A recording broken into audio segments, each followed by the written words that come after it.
Hello friends. तो आज मैं फिर से सुनाने वाली हूँ आपको मुंशी प्रेमचंद्र की प्रसिद्ध कहानी वरदान का दूसरा भाग। शुभामा, तो आप क्या चाहते हैं कि मैं अपने पति के नाम पर दूसरों की कृतज्ञता का भार रखूं? मैं इसी घर में जल मरूंगी, अनशन करते करते मर जाऊंगी, पर किसी की उपकृत ना बनूंगी। मोटेराम, छी छी, तुम्हारे ऊपर निहोरा कौन कर सकता है? कैसी बात मुख से निकालती हो? ऋण लेने में कोई लाज नहीं है। कौन रईस है जिस पर 1,00,000-2,00,000 का ऋण ना हो? सुबामा बोली, मुझे विश्वास नहीं होता कि इस ऋण में निहोरा है। मोटेराम ने कहा, सुबामा, तुम्हारी बुद्धि कहाँ गई? भला सब प्रकार के दुख उठा लोगी, पर क्या तुम्हें इस बालक पर दया नहीं आती? मोटेराम की यह चोट बहुत कड़ी लगी। सुबामा सजल नयना हो गई। उसने पुत्र की ओर करुणा भरी दृष्टि से देखा। इस बच्चे के लिए मैंने कौन कौन सी तपस्या नहीं की। क्या इसके भाग्य में दुख ही बदा है, जो अमूला जलवायु के प्रखर झोंकों से बचाता जाता था, जिस पर सूर्य की प्रचंड किरणें न पड़ने पाती थीं, जो स्नेह सुधा से अभिसिंचित रहता था। क्या वह आज इस जलती हुई धूप और इस आग की लपट में मुरझाएगा? सुबामा कई मिनट तक इसी चिंता में बैठी रही। मोटेराम मन ही मन प्रसन्न हो रहे थे कि अब सफलीभूत हुआ। इतने में सुबामा ने सिर उठाकर कहा, जिसके पिता ने लाखों को जिलाया खिलाया, वह दूसरों का आश्रित नहीं बन सकता। यदि पिता का धर्म उसका सहायक होगा तो स्वयं 10 को खिलाकर खाएगा। लड़के को बुलाते हुए, बेटा तनिक यहाँ आओ, कल से तुम्हारी मिठाई दूध घी सब बंद हो जाएंगे, रोगे तो नहीं? यह कहकर उसने बेटे को प्यार से बैठा लिया और उसके गुलाबी गालों का पसीना पोंछकर चुंबन किया। पिताप, क्या कहा? कल से मिठाई बंद होगी? क्यों, क्या हलवाई की दुकान पर मिठाई नहीं है? सुबामा बोली, मिठाई तो है, पर उसका रुपया कौन देगा? प्रताप, हम बड़े होंगे तो उसको बहुत सा रुपया देंगे। चल, टक टक टक, देख माँ कैसा तेज घोड़ा है। सुबामा की आंखों में फिर जल भर आया। हाँ, इस सौंदर्य और सुकुमारता की मूर्ति पर अभी से दरिद्रता की आपत्तियां आ जाएंगी। नहीं, मैं सब स्वयं भोग लूंगी, परंतु अपने प्राण प्यारे बच्चे के ऊपर आपत्ति की परछाई तक न आने दूंगी। माता तो ये सोच रही थी और प्रताप अपने हटे और मुंहजोर घोड़े पर चढ़ने में पूर्ण शक्ति से लीन हो रहा था। बच्चे मन के राजा होते हैं। अभिप्राय यह है कि मोटेराम ने बहुत जाल फैलाया, विविध प्रकार का वाक्यातुर दिखलाया, परंतु सुबामा ने एक बार नहीं करके हाँ ना की। उसकी इस आत्मरक्षा का समाचार जिसने सुना, धन्य धन्य कहा। लोगों के मन में उसकी प्रतिष्ठा दूनी हो गई। उसने वही किया जो ऐसे संतोषपूर्ण और उदार हृदय मनुष्य की स्त्री को करना उचित है।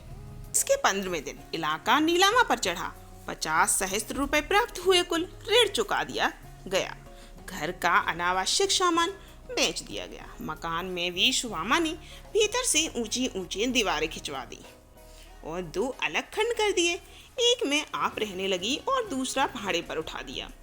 जिन्होंने सुबामा का घर भाड़े में लिया था बड़े विचारशील मनुष्य थे। पहले एक प्रतिष्ठित पद पर नियुक्त थे, किंतु अपनी स्वतंत्र इच्छा के कारण अफसरों को प्रसन्न न रख सके। यहाँ तक कि उनकी रुष्टता से विवश होकर इस्तीफा दे दिया। नौकर के समय में कुछ पूंजी एकत्र कर ली थी, इसीलिए नौकरी छोड़ते ही वे ठेकेदारों की ओर प्रवृत्त हुए और उन्होंने परिश्रम द्वारा अल्पकाल में ही अच्छी संपत्ति बना ली। इस समय उनकी आय 400-500 मासिक से कम न थी। उन्होंने कुछ ऐसी अनुभवशालिनी बुद्धि पाई थी कि जिस कार्य में हाथ डालते उसमें लाभ छोड़ हानि न होती थी। मुंशी संजीवन लाल का कुटुंब बड़ा ना था। संतानें तो ईश्वर ने कई दी थी, पर इस समय माता पिता के नैनों की पुतली केवल एक पुत्री ही थी। उसका नाम ब्रजरानी था। वही दंपति का जीवनाश्रम थी। प्रताप चंद्र और ब्रजरानी में पहले ही दिन से मैत्री आरंभ हो गई। आधे घंटे में दोनों चिड़ियों की भांति चहकने लगे। बिरजन ने अपनी गुड़िया, खिलौने और बाजे दिखाए। प्रताप चंद्र ने अपनी किताबें, लेखनी और चित्र दिखाए। बिरजन की माता सुशीला ने प्रताप चंद्र को गोद में ले लिया और प्यार किया। उस दिन से वह नित्य संध्या को आता और दोनों साथ खेलते। ऐसा प्रतीत होता था कि दोनों भाई बहन हैं।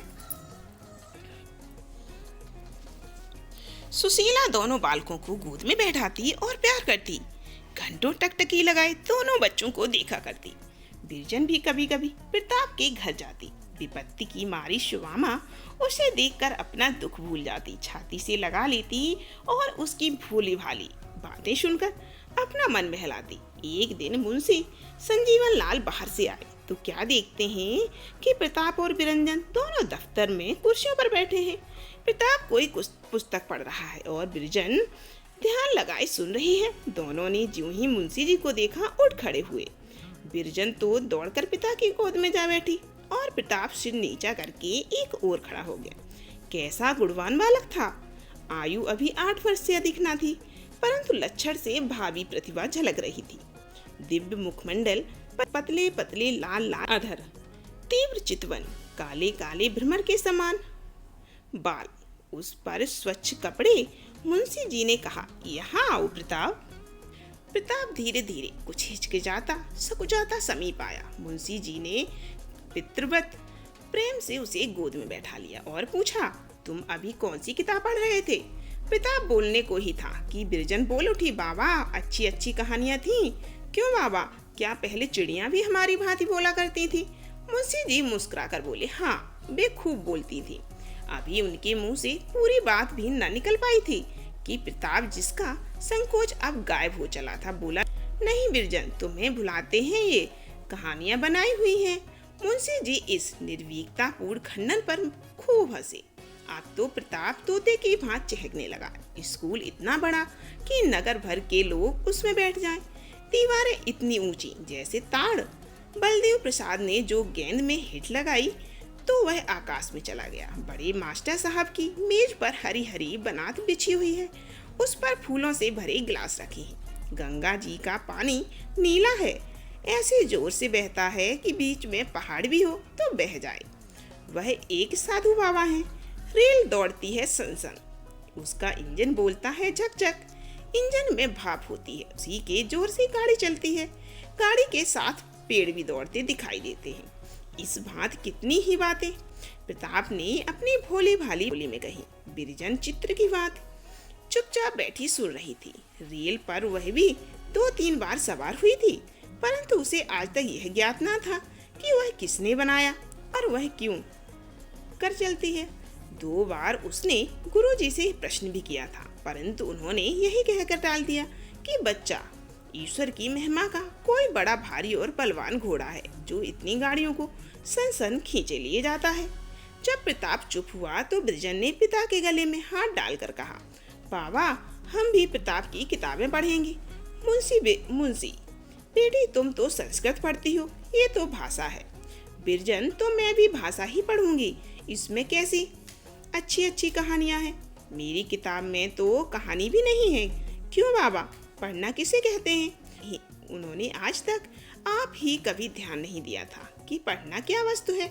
अभी वे माथा खुजला ही रहे थे कि प्रताप बोल उठा, मुझे पढ़ते देखा उसी को पढ़ना कहते हैं। बिरजन, क्या मैं नहीं पढ़ती? मेरे पढ़ने को पढ़ना नहीं कहते। बिरजन सिद्धांत कौमुदी पढ़ रही थी। प्रताप ने कहा, तुम तोते की भांति रटती हो। कुछ काल से सुहामा ने द्रव्य भाव के कारण महाराजिन, कहार और 2 महारियों को जवाब दे दिया था, क्योंकि अब न तो उसकी आवश्यकता थी और न उनका व्यय ही संभालता था। केवल एक बुढ़िया मेहरी शेष रह गई थी। ऊपर का कामकाज वह करती, रसोई सुहामा स्वयं बना लेती, परंतु उस बेचारी को ऐसे कठिन परिश्रम का अभ्यास तो कभी नहीं था। थोड़े ही दिनों में उसे थकान के कारण रात को ज्वर रहने लगा।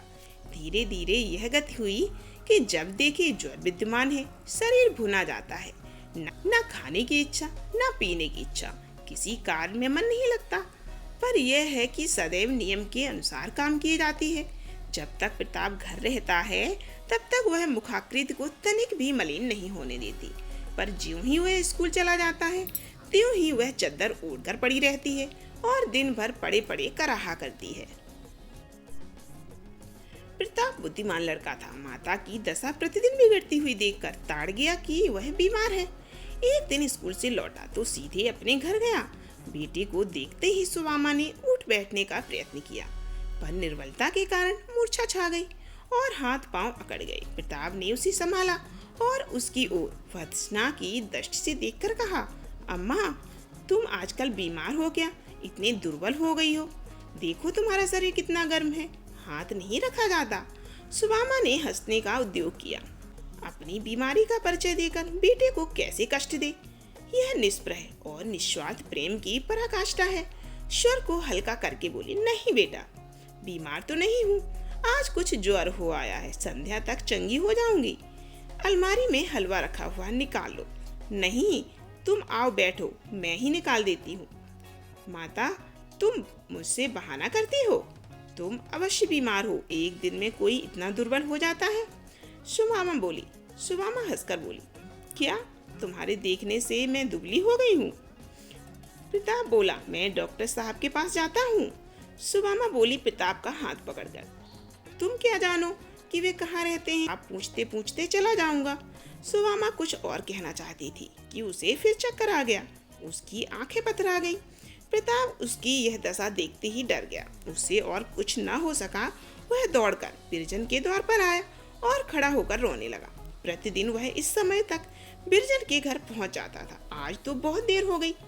वह अकुलाई हुई इधर देख ही रही थी। अकस्मात द्वार पर झांकने आई तो प्रताप को दोनों हाथों से मुख ढांके हुए देखा। पहले तो समझी कि इसने हंसी से मुंह छिपा रखा है। जब उसने हाथ हटाए तो आंसू दिख पड़े। चौंक कर बोली, लल्लू। आगे की कहानी सुनने के लिए चैनल को सब्सक्राइब कीजिए, वीडियो को लाइक कीजिए और बताइएगा ये कहानी मुंशी प्रेमचंद्र की जो है वरदान, आपको कैसी लगी। फिर मिलते हैं अगली कहानी में। अभी इसके और कई भाग हैं, देख सुनना मत भूलिए।